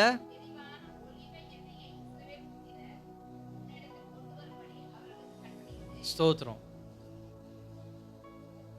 ஒரு விளக்கு எரியணும் அப்படின்னா என்ன சொல்றாங்க? இடித்து பிழிந்த எண்ணெயை அதில் தவறாமல் என்ன பண்ணணும்? ஊற்ற வேண்டும். இடித்து பிழிந்த எண்ணெய்னா ஒலிவ எண்ணெயை தான் கொண்டு வருவாங்க. ஒலிவ மரத்திலிருந்து அந்த காயை எடுத்து இடித்து அதை பிழிந்தா அதுக்குள்ள எண்ணெய் என்ன பண்ணும்? பார்த்துருப்பீங்கல்ல, செக்கு ஆட்டுற எண்ணெயெல்லாம் பார்த்துருப்பீங்கல்ல, தேங்காய் செக்கு, மரச்செக்கு, செக்குக்கெல்லாம் போனால் நம்ம பார்த்துருப்போம். உள்ளே கொட்டுவாங்க. உள்ளே கொட்டி நல்லா நரன்னு அரைச்சிக்கிட்டே இருப்பாங்க. அதுக்குள்ளே எண்ணெய் இருக்குன்றதே அதை புழிஞ்சாதான் நமக்கு என்ன பண்ணும்? தெரியும். நாம் எரியணும்னா நம்மை கர்த்தருடைய கரத்தில் இடித்து பிழிய ஒப்பு கொடுக்கணும். நம்மை நாம இடித்து பிழிய ஒப்பு கொடுக்கணும். இடித்து பிழிறதுனா என்ன? அவர்கிட்ட கொடுத்த உலக்கையில போட்டு நைய புடைச்சு அனுப்புவாரா? இல்ல.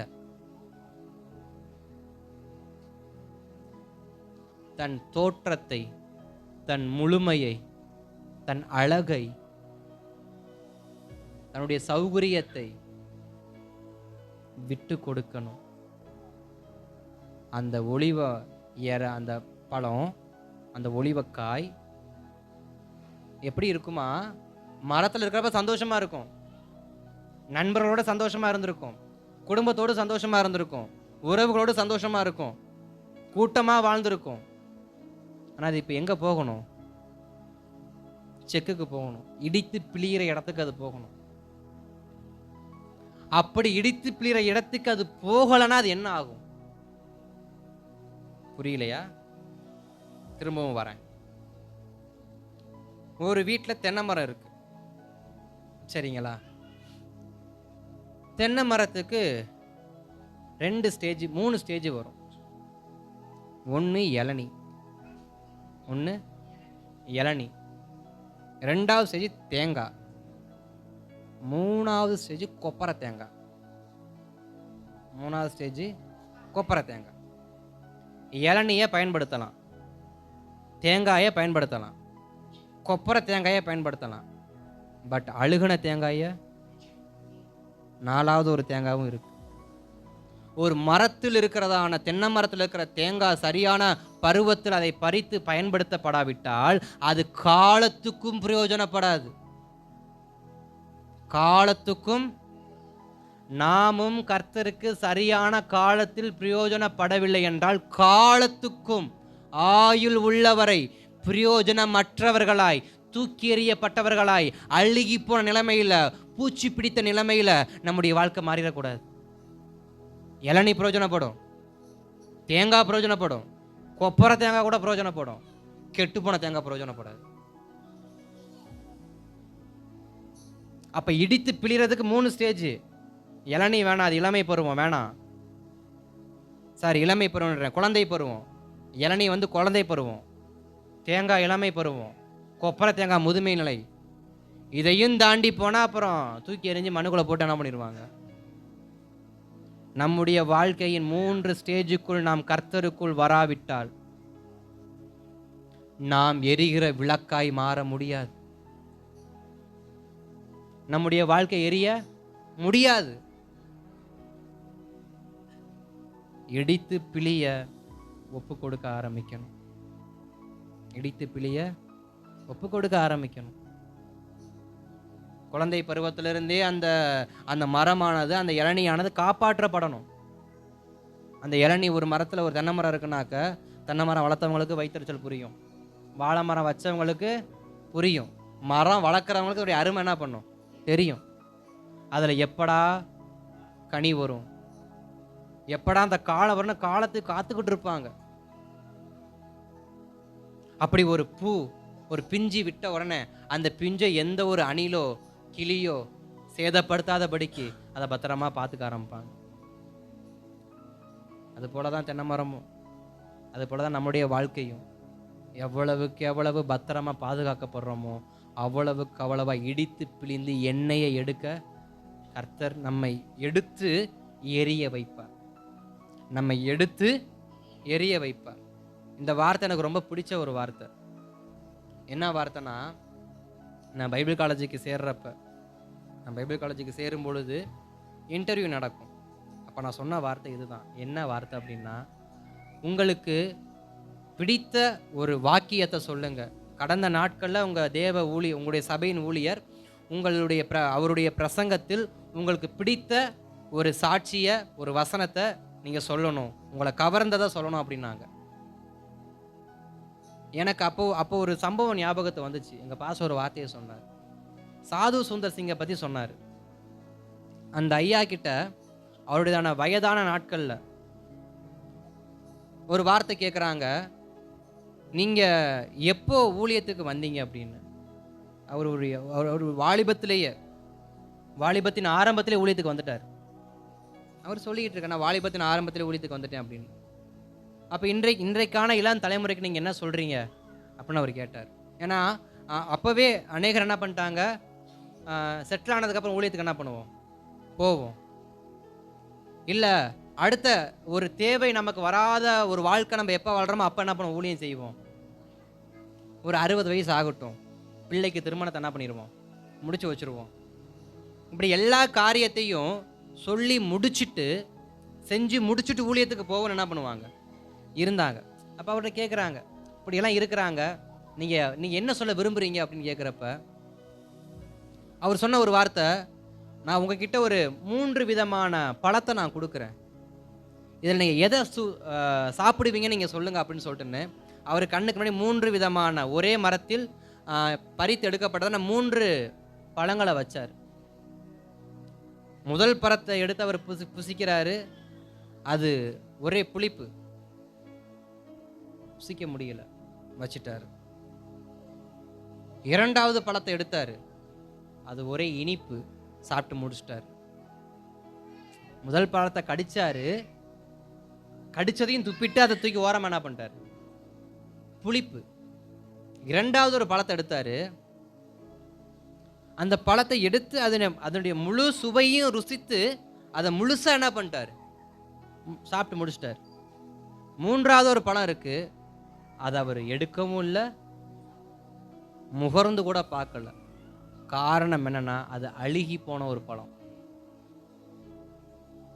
அப்ப நம்முடைய வாழ்க்கையில ரொம்ப ரொம்ப முக்கியமான ஒரு இடம் எதுன்னா, இளமை பருவம், வாலிபம். வாலிபம் இயேசுவுக்காக செயல்படாவிட்டால் காலத்துக்கும் பிரயோஜனப்பட முடியாது. அந்த வார்த்தையை அன்றைக்கு எங்க ஊழியர் வந்து சாட்சியா சொன்னார். அதை நான் கவர்ந்துச்சு. அதே வார்த்தையை தான் நான் பைபிள் காலேஜில் இன்டர்வியூக்கு நான் சொன்னேன். ஏன்னா நான் பைபிள் காலேஜுக்கு போகிறப்ப எனக்கு வயசு 19.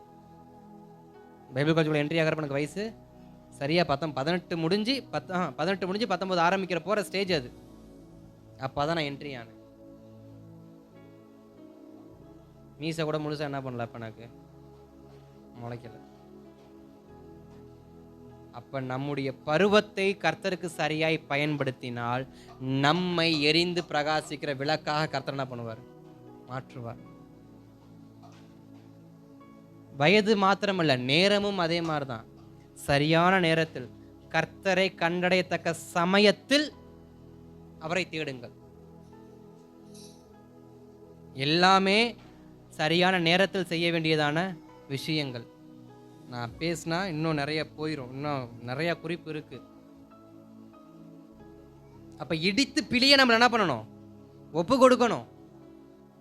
இரண்டாவது வாசிங்க, லேவியராகமத்தின் புஸ்தகம் 6ஆம் அதிகாரம் அதன் 13வது வசனத்தை வாசிக்காம, லேவியராகமம் 6:13. லேவியராகமம் 6:13.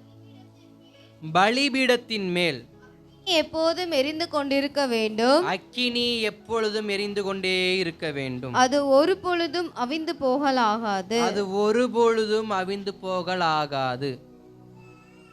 ஃபர்ஸ்ட் ஒரு குத்து விளக்கை குறித்து பார்த்தோம். அந்த குத்து விளக்கு எங்க இருக்குன்னா, ஆசரிப்பு கூடாரத்துக்குள்ள, கர்த்தருடைய ஆலயத்துக்குள்ள. எங்க? கர்த்தருடைய ஆலயத்துக்குள்ள. அப்பனா கர்த்தருக்குள்ள, கர்த்தருக்காக நம்ம ஆலயத்துக்குள்ள என்ன பண்ணணும், எரிந்து பிரகாசிக்கணும். அப்படிங்கிறதுக்கு ஒரு உதாரணமாக முதல் குறிப்பை நம்ம பார்த்தோம், குத்து விளக்கு. இரண்டாவது பார்க்கிறோம் பலிபீடம். இந்த பலிபீடம் எங்க இருக்குன்னா, ஆலயத்துக்கு வெளியில வாசற்படியில் என்ன பண்ணும், இருக்கும். அந்த பலிபீடமானது, அந்த பலிபீடத்தின் அக்கினியானது அவியாமல் என்ன பண்ணணும், அவிந்து போகலாகாது. அந்த நெருப்பு அவிந்து போகாதபடிக்கு அந்த நெருப்பை நம்ம பத்திரமா என்ன பண்ணணும், பார்க்கணும். அப்படியே மேல ஒரு சில குறிப்பை வாசிங்க. 9வது வசனத்தை வாசிங்களேன். நீ ஆரோனுக்கும் அவன் குமாரருக்கும் கற்பிக்க வேண்டிய சர்வாங்க தகன பலிக்குரிய பிரமாணம் என்னவென்றால், சர்வாங்க தகன பலியானது ராம் முழுவதும் விடியற்காலம் மட்டும் பலிபீடத்தின் மேல் எரிய வேண்டும். பலிபீடத்தின் மேலுள்ள அக்கினி எரிந்து கொண்டே இருக்க வேண்டும். ஸ்தோத்திரம். அவரு அந்த பலிபீடத்தின் அக்கினியை குறித்து அதன் மேல் அதிகாரம் கொடுக்கப்பட்டதான ஆரோனுக்கும் அவன் பிள்ளைகளுக்கும் கொடுக்கிறதான வார்த்தை என்னன்னா, இரவும் பகலும் அது எரிய வேண்டும், அது உன்னுடைய பொறுப்பு. இரவும் பகலும் அது எரிய வேண்டும், அது உன்னுடைய பொறுப்பு. அது எரிய தவறினால் நீ உன் ஊழியத்தை தவறினாய் என்று அர்த்தம் அப்படின்னு ஒரு ஊழியத்தை கொடுக்குறாங்க. இப்ப ஆரோனின் குமாரர்களும் செய்ய வேண்டிய ஒரே ஒரு வேலை என்னன்னா, வாசற்படியில் ஆலயத்திற்கு வெளியே எரிந்து கொண்டே இருக்க வேண்டும். எரிந்து கொண்டே இருப்பதற்கு இவர்கள் அதற்கு என்ன பண்ணணும்? அடுத்து 12வது வசனத்தை வாசிங்க. பலிபீடத்தின் மேல் இருக்கிற அக்கினி அவியாமல் இருந்து கொண்டிருக்க வேண்டும். ஆசாரியன் காலைதோறும் அதன் மேல் எரியும்படி கட்டைகளை போட்டு அதன் மேல் சர்வாங்க தகன பலியை வரிசையாக வைத்து அதன் மேல் சமாதான பலிகளின் கொழுப்பை போட்டு தகனிக்க கடவன். ஸ்தோத்திரம். கட்டைகளை என்ன பண்ணுவாங்களாம்? எரியும்படி போடுவாங்களாம். நம்முடைய வாழ்க்கையில கர்த்தருக்காக நாம் எரியணும் அப்படின்னா எந்த கட்டையை போடணும் நமக்கு நல்லாவே தெரியும். தெரியுமா? தெரியாது. எந்த கட்டை எரியும்? பச்சை கட்டை எரியுமா? காஞ்ச கட்டை எரியுமா? நம்முடைய வாழ்க்கையில ரொம்ப நாளத்துல காஞ்சி போன விஷயம் இருக்குல்ல, தூக்கி பலிபீடத்துல போடுங்க. ரொம்ப நாளா அது இருதயத்துல ஒட்டிக்கிட்டே இருக்கு. ரொம்ப நாளா அது அந்த அந்த அந்த கட்டை காஞ்சி செத்து போச்சு. ஆனாலும் அது இருதயத்துல தான் என்ன பண்ணுது? இருக்கு. அது இருக்கிற வரைக்கும் அக்கினி என்ன பண்ணாது? எரியாது. காய்ந்ததை எடுத்து பலிபீடத்தில் போடு. ரொம்ப நாளா எது உங்க இருதயத்தை பாவத்துக்கு நேரா நடத்துதோ, அக்கிரமத்துக்கு நேரம் நடத்துதோ, சில சண்டைகளுக்கு நேரம் நடத்துதோ, சில குழப்பங்களுக்கு நேரம் நடத்துதோ, அதை கொண்டு பலிபீடத்துல போடு. அக்கினி அப்புறம் எப்படி எரியுதுன்னு போடுறத போடாம எரியணும்னா சாம்பல் எப்படிங்க எரியும்? மண்ணும் சாம்பலும் எப்படி எரியும்? கட்டைய போட்டா தான் எரியும். நமக்குள் இருக்கிறதான சில காய்ந்த சுபாவங்களை தேவ சமூகத்தில் போடாமல் நாம் வெளியில், ஆலயத்துக்கு வெளியில், தெருக்களில், ஜனங்கள் மத்தியில, குடும்பத்தின் மத்தியில எரிந்து பிரகாசிக்கிற விளக்கம் என்ன பண்ண முடியாது? இருக்கவே முடியாது. ஆலயத்துக்குள்ள எரியலாம், ஆலயத்துக்குள்ள அந்நிய பாஷையை பேசலாம், ஆலயத்துக்குள்ள ஜபத்துல வைராக்கியமா ஜெபித ஆலயத்து குத்து விளக்கு. இப்ப நீ பலிபீடமா மாறணும். குத்து விளக்கு இருக்கிற அக்கினி வேற, பலிபீடத்துல இருக்கிற அக்கினி வேற. பலிபீடம் எரியணும்னா அது காத்தையும் தாங்கணும், மழையையும் தாங்கணும், புயலையும் தாங்கணும், எல்லாத்தையும் தாங்கி அது எரிஞ்சுக்கிட்டே இருக்கணும். ஆனா குத்து விளக்கு அப்படி கிடையாது. அது பத்திரமா உள்ள இருக்கு. ஆலயத்துக்குள்ள இருக்கிற வரைக்கும் நீங்க எவ்வளவு ஜாக்கிரதையா இருப்பீங்கன்னு எனக்கு நல்லாவே தெரியும். ஆண்டவருக்கும் தெரியும். உள்ள எரியறது விஷயம் இல்லைங்க, வெளியில போய் எரியணும். குத்து விளக்காட்ட எரியறது முக்கியம் இல்ல, பலிபீடமா எரியணும். யோவான் சொன்னாங்க, பலிபீடத்தில் எரியக்கூடிய அக்கினி, அவர் வனாந்தரத்தில் எரியக்கூடிய அக்கினி. அதனால அந்த அக்கினியை தேடி காலை தோறும் மாலை தோறும் பலி செலுத்தும்படி சர்வாங்க தகன பலிகள் சென்று கொண்டே இருந்தது.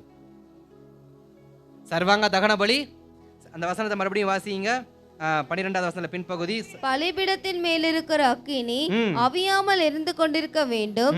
ஆசாரியன் காலைதோறும் மேல் எரியும்படி கட்டைகளை போட்டு அதன் மேல் சர்வாங்க தகன பலி வரிசையாக வைத்து அதன் மேல் சமாதான பலிகளின் கொழுப்பை போட்டு தகனிக்க கடவன். சர்வாங்க பலியும் சமாதான பலியும் தகன பலி என்ன பண்ணுது? சந்து சந்தா நடக்க ஆரம்பிக்குது. அப்ப ஜனங்களுடையதான இருதயத்தில் இருக்கக்கூடியதான விஷயங்கள் எரிக்கப்படணும்னா பலிபீடம் அதற்கு வேணும். அதனாலதான் எலியா ஒரு காரியத்தை செஞ்சாரு, பலிபீடத்தை கட்டினாரு. பலிபீடத்தை அவர் ஒருத்தரா கட்டாம 12 பேரையும் கூப்பிட்டு கட்ட காரணம், 12 கோத்திரங்களை எடுத்து கட்ட காரணம் என்ன? நீ செய்ய வேண்டியதை இப்ப நான் என்ன பண்றேன்? நீ செஞ்சிருக்கணும். கோத்திர பிதாக்கவா இருக்க நீ செஞ்சிருக்கணும். இப்ப நான் செய்யறேன். இதே அடுத்த தலைமுறை வந்து நம்மளை கேட்கும், நீ செஞ்சிருக்கணும், நான் செய்யறேன். நம்முடைய ஆவிக்குரிய வாழ்க்கையில கேவலமான வாழ்க்கை எது தெரியுமா? நமக்கு கொடுத்த வார்த்தை இன்னொருத்தையும் செய்யறது தான். நமக்கு கொடுத்த திட்டத்தை, நமக்கு கொடுத்ததான அந்த தரிசனத்தை இன்னொருத்தையும் செய்வான் பாருங்க. அதை விட ஒரு சாபமான வாழ்க்கை ஆவிக்குரிய வாழ்க்கையில எதுவும் கிடையாது. கர்த்தர் நமக்கு ஒரு பாரத்தை போட்டிருப்பாரு, அதை நம்ம செய்ய மாட்டோம். கடைசி வரைக்கும் இன்னொருத்த செஞ்சுட்டு போயிட்டே இருப்பான்.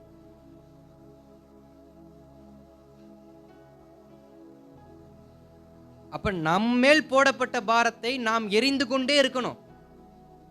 இந்த பலிபீடம் எரிந்தாதான் இந்த பலிபீடத்தின் மேல் கட்டைகள் போடப்படும். அந்த பலிபீடத்தின் மேல் கட்டைகள் போடப்பட்டதான் சர்வாங்க பலிகளும் தகன பலிகளும் வந்து கொண்டே இருக்கும். தேசம் சமாதானமாயிருக்கும். தேசம் சமாதானமாயிருக்க இந்த பலிபீடம் எரிஞ்சுதான் ஆகணும். யோவான் ஸ்நானகன் என்னும் அந்த பலிபீடத்தின் அக்கினி எரிந்தால்தான் எருசலேமிலிருந்தும் அந்த யோர்தான் நதிக்கரையிலிருந்தும் யூதயா தேசத்திலிருந்தும் ஜனங்கள் புறப்பட்டு வருவார்கள். நம்மை தேடி ஒரு கூட்டம் வரணும்னா நான் விளக்கா எரியணும். பலிபீடத்தின் விளக்கா என்ன பண்ணணும்? எரியணும். அல்லேலூயா, அல்லேலூயா. அப்ப நம்முடைய வாழ்க்கை மாறணும் அப்படின்னா, நம்முடைய வாழ்க்கை எரிந்து பிரகாசிக்கிற விளக்கா இருக்கணும் அப்படின்னா, முதலாவது நாம் இடித்து பிழிய ஒப்பு கொடுக்கணும். இரண்டாவது எரிய ஒப்பு கொடுக்கணும். பலிபீடத்தின் அக்கினியில காய்ந்ததை போட்டது போல நம் வாழ்க்கையில எது இருக்க தூக்கி உள்ள போடுங்க. காஞ்சதை வச்சு நம்ம என்னத்த பண்ண போறோம்? போட்டு எரியுங்க, போட்டு எரியுங்க. பலிபீடம் நல்லா எரியும். பலிபீடம் நல்லா எரியும். பலிபீடம் எவ்வளவா எரியுதோ ஜனங்கள் சமாதானமா இருப்பாங்க. பலிபீடத்தின் அக்கினி எவ்வளவு அணையாம இருக்கோ ஜனங்கள் சமாதானமா இருப்பாங்க. ஒரு சில காரியங்களை வேகமாக நான் சொல்லிட்டு நான் முடிக்க விரும்புகிறேன். நம்மை கர்த்தர் எப்படிப்பட்டவர்களாக வைத்திருக்கிறார்? நம்மை கர்த்தர் எப்படிப்பட்டவர்களாக வைத்திருக்கிறார்? எரியறதை குறித்து பார்த்தோம். இரண்டாவது பிரகாசம்னு ஒரு வார்த்தை இருக்கு. நாம் பிரகாசிக்கும்படி கர்த்தர் நம்மை உருவாக்கி இருக்கிறார். ஆதியாகமத்தின் புஸ்தகம் 1ஆம் அதிகாரம் அதன் 15வது வசனத்தை ஒருவர் வாசிக்கலாம். ஆதியாகமம் 1ஆம் அதிகாரம் அதன் 15வது வசனம். அவைகளை பூமியின் மேல் பிரகாசிக்கும்படிக்கு வானம் என்கிற ஆகாய விரிவிலே சுடர்களாய் இருக்க கடவது என்றார். சுடர்களாய் இருக்க கடவது. 17 வாசிங்க. அவைகள் பூமியின் மேல் பிரகாசிக்கவும், அவைகள் பூமியின் மேல் பிரகாசிக்கவும், பகலையும் இரவையும் ஆளவும், பகலையும் இரவையும் ஆளவும், வெளிச்சத்துக்கும் இருளுக்கும் வித்தியாசம் உண்டாக்கவும், வித்தியாசத்தை உண்டாக்கவும் தேவன் அவைகளை வானம் என்கிற ஆகாய விரிவிலே வைத்தார். வானம் என்கிற ஆகாய விரிவிலே வைத்தார். அப்ப எதற்கு அந்த சுடருக்கு வெளிச்சத்தை கர்த்தர் கொடுத்தாரு, பிரகாசத்தை கர்த்தர் கொடுத்தாரு? இருளை ஆளும்படி. பகலையும் இருளையும் ஆளும்படி பிரகாசத்தை கொடுத்தார். இப்போ இந்த பிரகாசத்தை பிடுங்கிட்டா நமக்கு இந்த வெளிச்சம் என்ன பண்ணாது? இப்ப இருக்காது. அதே தான் பிலிப்பியர் புஸ்தகத்துல 2ஆம் அதிகாரத்துல 14வது வசனம் சொல்லுகிறது, உலகத்திலே சுடர்களை போல பிரகாசிக்கிற நீங்கள். கடைசி வார்த்தை சொல்லப்பட்டிருக்கும், உலகத்திலே சுடர்களை போல பிரகாசிக்கிற நீங்கள் கோணலும் மாறுபாடுமான சந்ததியின் நடுவிலே குற்றமற்றவர்களாய் கபடற்றவர்களாகவும் தேவனுடைய மாசற்ற பிள்ளைகள் ஆகும்படிக்கு எல்லாவற்றையும் முறுமுறுப்பில்லாமலும் தர்க்கிப்பில்லாமலும் செய்யுங்கள். அந்த சுடர்கள் எப்படி தன்னுடைய வேலையை செஞ்சுக்கிட்டு இருக்குதோ அது போல இந்த சுடரும் தர்க்கிப்பில்லாமல் முறுமுறுப்பில்லாமல் என்னுடைய வேலையை நான் செய்து கொண்டே இருக்க வேண்டும் என்று இங்கு பிலிப்பியர் நிருபத்தில் சொல்லப்பட்டிருக்கிறது. அப்ப நம்மளை எப்படி வச்சிருக்கிறாரு? பிரகாசிக்கும்படி வச்சிருக்கிறார். ஆனா அந்த பிரகாசம் எப்ப தெரியுமா போகுது? கோணலான வழி வரும் பொழுது, குற்றம் நம்மேல் சுமத்தப்படும் பொழுது, நம்மேல் அழுக்குகள் படியும் பொழுது, நம்மேல் முறுமுறுப்பு ஏற்படும் பொழுது, நமக்குள் தர்க்கங்கள் வரும் பொழுது நம்முடைய பிரகாசங்கள் நாசமாக போய்விடும். ஏன் பிரகாசிக்க முடியல? இங்கதான் முறுமுறுப்பு இருக்கே, இங்கதான் ஆர்குமெண்ட் இருக்கு. நீயா நானாவா பார்த்துக்கலாம். ஆர்குமெண்ட் இருக்கிறப்ப எங்க பிரகாசிக்க? முறுமுறுப்பு இருப்ப எங்க பிரகாசிக்க? தர்க்கம் எதுக்கு பிரகாசிக்கணும்? உன் வழி எப்படிப்பட்டதா இருக்கு, நேரா இருக்க, இல்ல கோணல், அப்புறம் எப்படி பிரகாசிக்க முடியும்? உன் வாழ்க்கை சாட்சியா இருக்க, இல்ல என் வாழ்க்கை முழுக்க குற்றம், எப்படி பிரகாசிக்க முடியும்? யோவான் அப்படி இல்லை. எல்லாவற்றுக்கும் விலகி வாழக்கூடிய ஒரு நல்ல தேவ மனிதன். எல்லாவற்றுக்கும் விலகி இருந்தார். சிம்சோனை போல இல்ல, எல்லாத்துக்கும் விலகி, ஆரம்பத்திலிருந்து வாலிபத்துல இருந்தே அந்த ஊழியத்தை ஆரம்பிக்கிற போதே எல்லாத்துக்கும் விலகிதான் அவர் என்ன பண்ணார், வந்து நின்னார். அதனாலதான் அவர் சத்தத்துக்கு அநேகர் ஈர்க்கப்பட்டார்கள். நம்ம சுவிசேஷம் சொல்றோம், ஏன் ஈர்க்கப்படல? சாட்சி சரியில்லை. எது சரியில்லை? சாட்சி சரியில்லை. வாய் நிறைய வசனம் இருந்து என்ன பிரயோஜனம்? சாட்சி உள்ள வாழ்க்கை இல்லையே.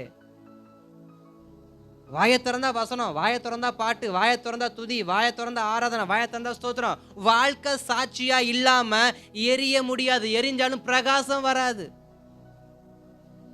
எரிஞ்சாலும் வெளிச்சம் வராது. வெளிச்சம் வராம எரிஞ்சு என்னங்க பிரயோஜனம்? யாருக்குங்க பிரயோஜனம்? அதுதானே இப்போ வார்த்தை சொல்லுது, உலகத்தை ஆதாயப்படுத்தி என்னையா பிரயோஜனம்? ஆத்மாவை காப்பாற்ற வக்கில்லையே உனக்கு.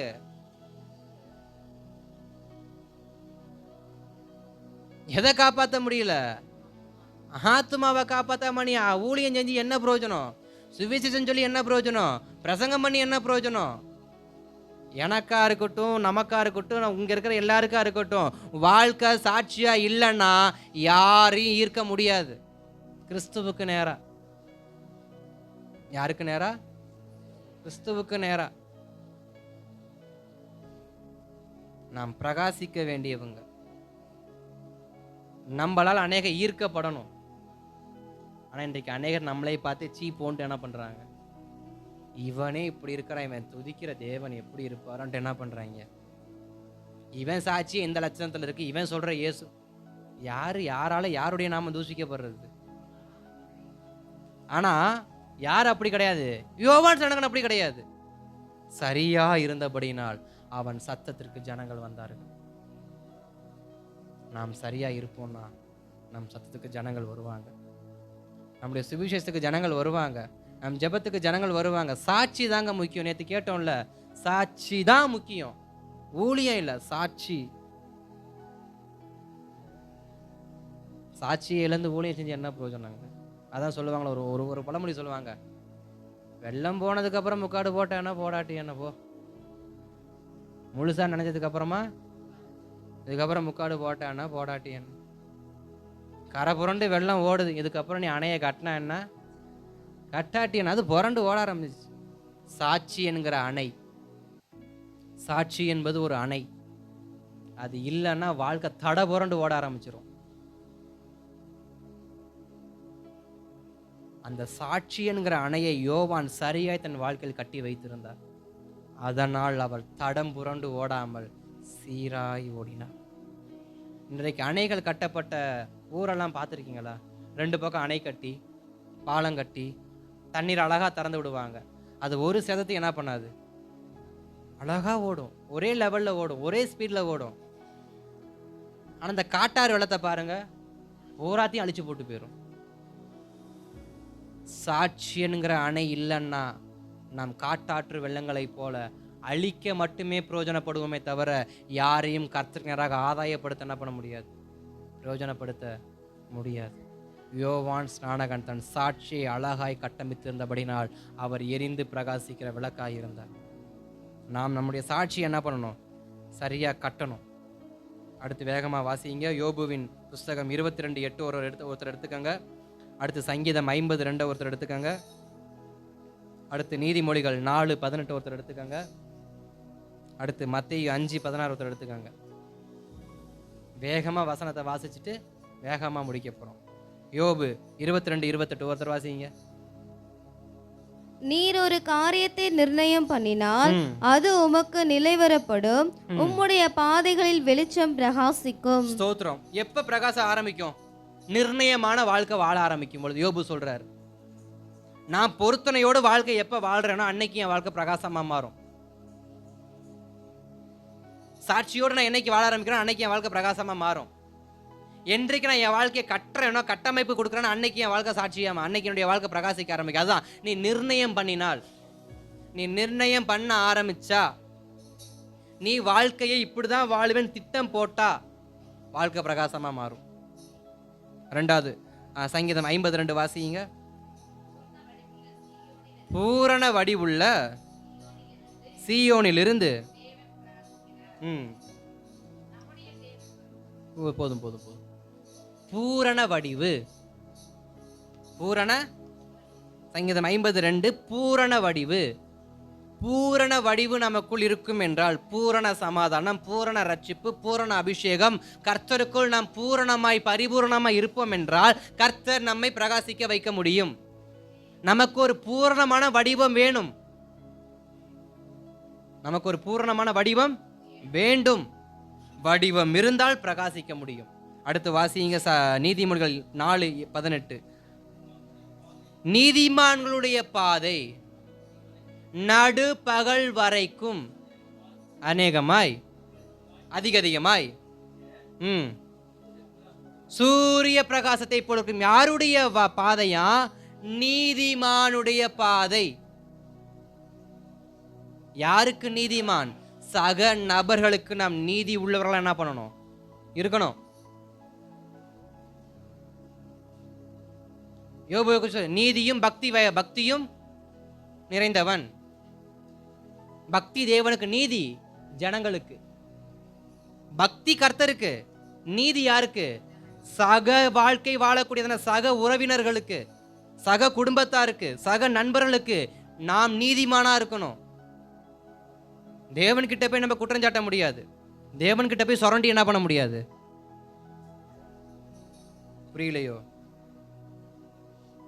இயேசுகிட்ட போய் நயவஞ்சகம் என்ன பண்ண முடியாது. ஆனா யார்கிட்ட இதெல்லாம் பண்ண முடியும்? மனுஷங்கிட்ட. நயங்காட்டி அவனை இழுத்து அவன் இருக்கிறதெல்லாம் ஆட்டையை போட முடியும். பாசங்காட்டி அவனுக்கு விஷத்தை ஊட்டவும் முடியும். இதெல்லாம் யார்கிட்ட செய்ய முடியும்? அதனாலதான் நீதிமானா ஒரு மனுஷன் வாழ்ந்தா அவனுடைய வாழ்க்கை நடுப்பகல் சூரிய பிரகாசத்தை போல பிரகாசிக்கும். யாருக்கு நீதிமான்?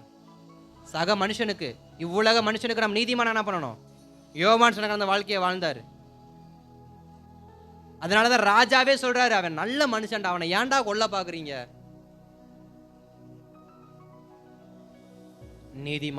நீதிமானாகிய ஒரு வாழ்க்கை அது யாருக்கு? கர்த்தருக்கு இல்ல, ஜனங்களுக்கு, சக நண்பர்களுக்கு, நம்மை போல் இருக்கிற சக சரீரமுடையதான மனிதர்களுக்கு நாம் நீதிமானா இருந்தால் நம்முடைய பாதையை கர்த்தர் நடுப்பகல் சூரியத்தை போல என்ன பண்ணுவாரு? பிரகாசிக்க வைப்பாரு. ஏன் பாதை பிரகாசம் அடையல? மனுஷனுக்கு தான் துரோகம் பண்ணிட்டு இருக்கமே, உட்காந்து குழி பறிச்சுட்டு இருக்கமே, உட்காந்து இங்க ஸ்தோத்திரம், அங்க குழி பறிக்கிறது. சில பேர் ஜபத்திலே பாதிப்பத்து குழி பறிக்கிறது. ஜபத்திலே பாதிப்பத்துக்கு அப்புறம் எங்க பாதை பிரகாசம் அடைய? அப்புறம் பாதை எங்க பிரகாசம் அடைய? விளக்கா இருக்கணும்னா, பிரகாசம் அடிக்கணும்னா நீதிமானா வாழ்ந்துதான் ஆகணும். கடைசியா வாசிங்க மத்தேயு 5:6-16. இவ்விதமாய்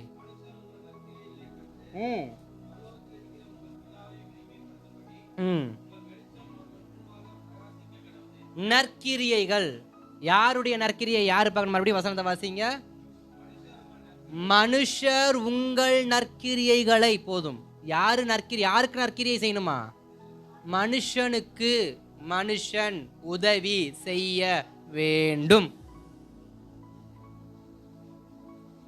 அந்த உதவியை பார்த்து தேவனை துதிக்க வேண்டும்.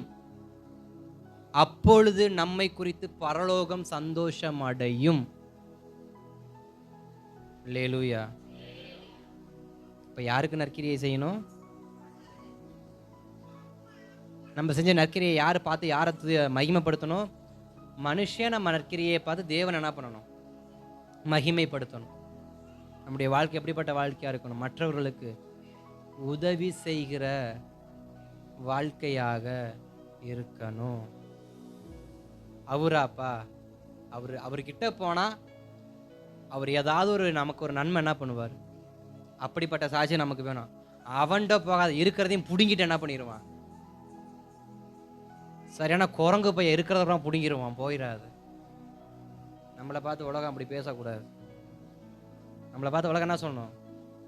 அவன்கிட்ட போனா அவன்கிட்ட இருக்கிறத அவன் என்ன பண்ணுவான்? கொடுப்பான். நம்முடைய வாழ்க்கை நற்கிரியை உள்ள வாழ்க்கை என்ன பண்ணணும்? இருக்கணும். நிறைய காரியத்தை நம்ம தியானிச்சோம். நிறைய காரியத்தை நம்ம என்ன பண்ணோம்? எரியறதை குறித்து நம்ம பார்த்தோம், எப்படி எரியணும் அப்படின்னு. பிரகாசத்தை குறித்து பார்த்தோம், எப்படி பிரகாசிக்கணும், எப்படிப்பட்ட பிரகாசம் இருக்கணும், அதுக்கு என்ன செய்யணும்னு நம்ம பார்த்தோம்.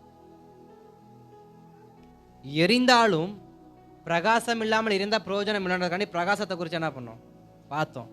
இது எல்லாவற்றையும் அடக்கியது தான் கிறிஸ்துவுக்குள் வாழக்கூடிய விளக்கு என்கிற வாழ்க்கை. இது அனைத்தும் கலந்தது தான் கிறிஸ்துவுக்கு நேராக எரிந்து பிரகாசிக்கிற அந்த விளக்கு என்னும் வாழ்க்கை. நம்முடைய வாழ்க்கைக்குள் நெருப்பு இருக்கணும், நம்முடைய வாழ்க்கையில் பிரகாசம் இருக்கணும்.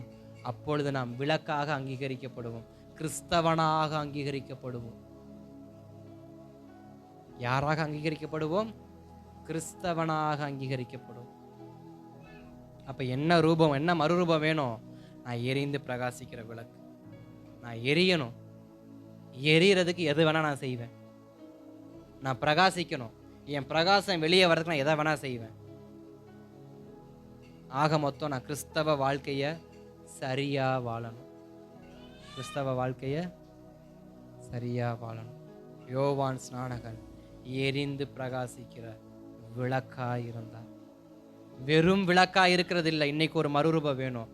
நான் எரிகிற விளக்கா மாறணும். நான் எரிகிற விளக்கா மாத்திரம் இல்லை, நான் பிரகாசிக்கிற விளக்கா இருக்கணும். நான் பிரகாசிக்கிற வாழ்க்கையை மாத்திரமல்ல, நற்கிரியைகள் செய்யவும், ஸ்தோத்திரம், நான் நீதிமானாய் வாழவும், நான் பூர்ண வடிவுள்ளவனாய் இருக்கவும் நான் எப்பொழுதும் இருக்க விரும்புகிறேன். தேவ சமூகத்தை நோக்கி ஜெபிக்கலாமா? வெறுமையான விளக்கு இன்னைக்கு ஒரு மறுரூபத்தை கேட்கணும். நான் வெறுமையான விளக்கு அல்ல, எரிந்து பிரகாசிக்கிற விளக்கு. கர்த்தர் நம்மை ஆசீர்வதிக்கட்டும். நாம் எரிந்து பிரகாசிக்கிற விளக்காய் இருக்க நாம் தேவ சமூகத்தை நோக்கி கொஞ்ச நேரம் ஸ்தோத்திரம் பண்ண ஆரம்பிக்கலாமா? ஸ்தோத்திரம் பண்ணலாமா? ஹல்லேலூயா.